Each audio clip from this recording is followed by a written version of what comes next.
Hello, America. This is Call of Duty Goddess. Today is November the 14th, 2016. Let's talk about the Purple Revolution and voter fraud and connect some dots.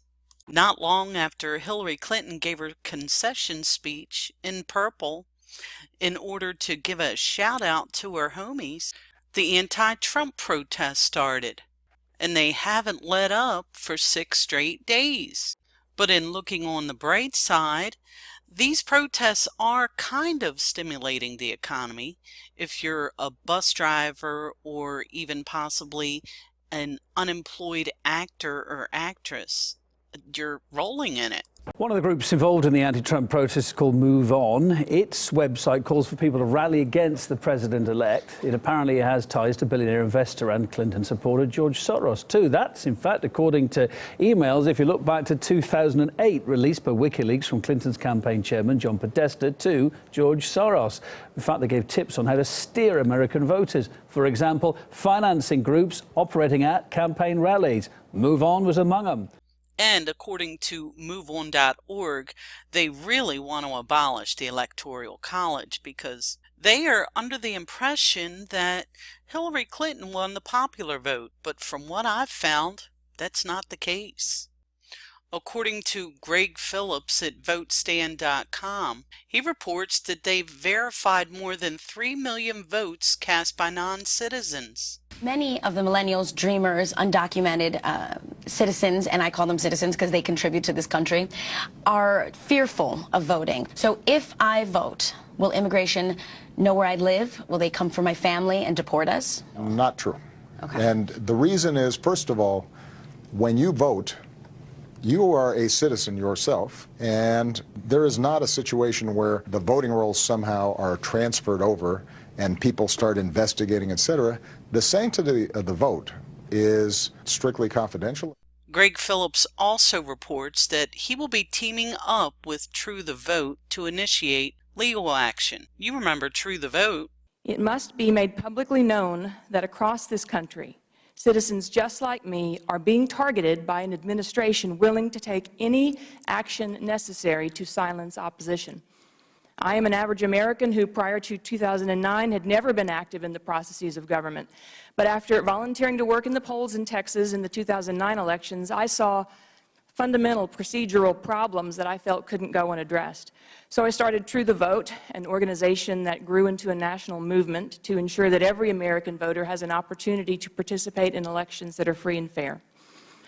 My life before I got involved and spoke out for good government stands in stark contrast to the life I now lead. But once I helped found True the Vote and King Street Patriots, I found myself a target of this federal government. It looks as though the dots are starting to connect with the targeting from the federal government and the IRS of True the Vote, as well as George Soros being behind the prevention of the documentation of illegals. And then you have, of course, Obama telling the illegals to vote. And I know that I got at least 6 messages on my answering machine telling me to vote in Barack Obama's voice. I wanted to throw my phone out the window.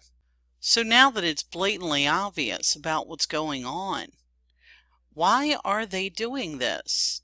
Well, of course, the first answer is the Purple Revolution. When the Clintons entered the ballroom to give her concession speech, the press immediately noticed the color and asked what it represented. Clinton spokespeople claimed it was to represent the coming together of Democratic Blue America and Republican Red America into a united purple blend. The statement was a complete lie. Of course it was. Hillary Clinton is incapable of telling the truth. The Clintons were in fact helping to launch Soros's Purple Revolution in America.